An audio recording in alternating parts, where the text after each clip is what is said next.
Takot vene enlirazon, kivun das ganzif konk igot, piro ege, rovig nap hojengeres.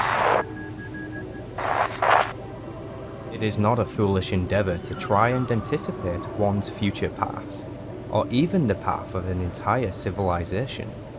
But it can be, if we do not first take stock of that which lies in our wake.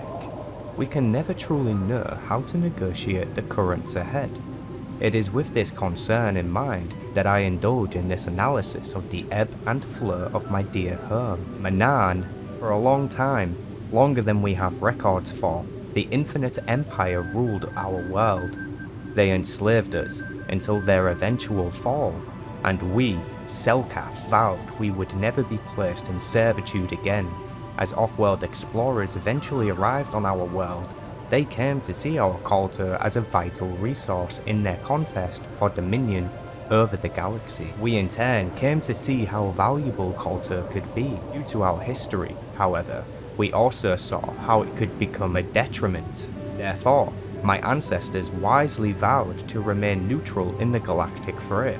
They even went so far as to allow both the Galactic Republic and the Sith Empire to establish embassies on our surface metropolis, Atur City. While their truce on our world was tense, the importance of KOTOR to their efforts gave them no choice but to conduct themselves in a lawful manner. At least, that was what we believed. A visit from a Jedi named Revan changed everything.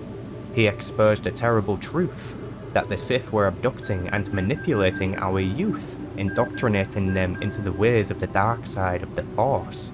This revelation did not sit well with my ancestors, and the resulting tensions eventually sparked an uprising led by one of those abducted children, Shaisa, by this point a powerful Force practitioner in her own right. The Sith were driven from Atur City, their embassy razed.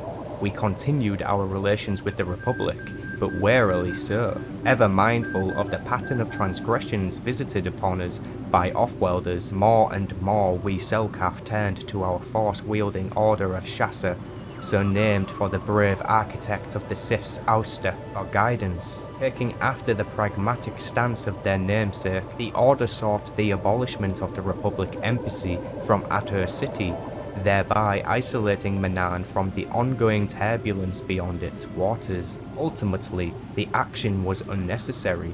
Like how the flutter of a single fin is said to culminate in a great wave, it seemed as though our actions caused the Empire to crash and disperse. Tensions finally abated.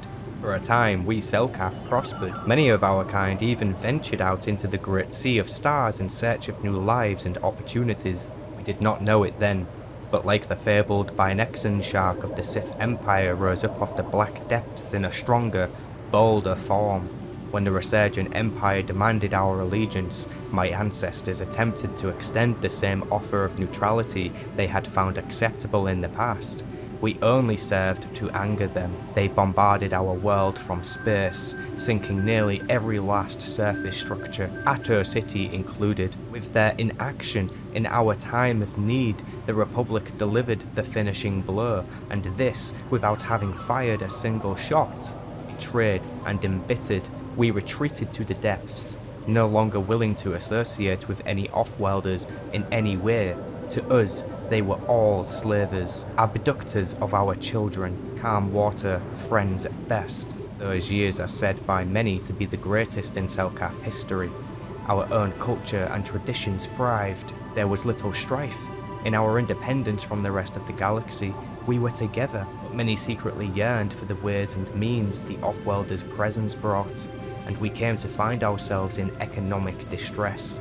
After a great deal of debate, it was finally decided that, despite the lessons our past afforded us, our absence from the galactic stage was not to be permanent. As our first new surface structure in many years, the Mercantile Plaza opened with strict rules as to who was given landing privileges.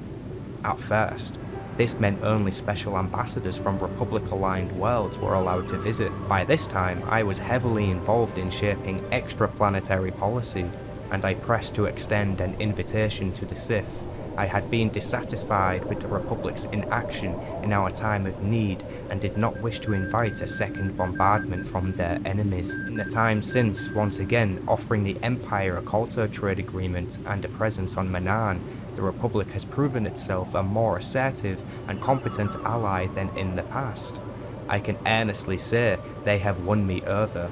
That does not mean, however, that we should not renege in our deal with the Empire. It serves us well to strike a balance. After all, what guarantees do we have that either side would remain at arm's length if left unchecked? The answer to such questions lies in the churn of our wake.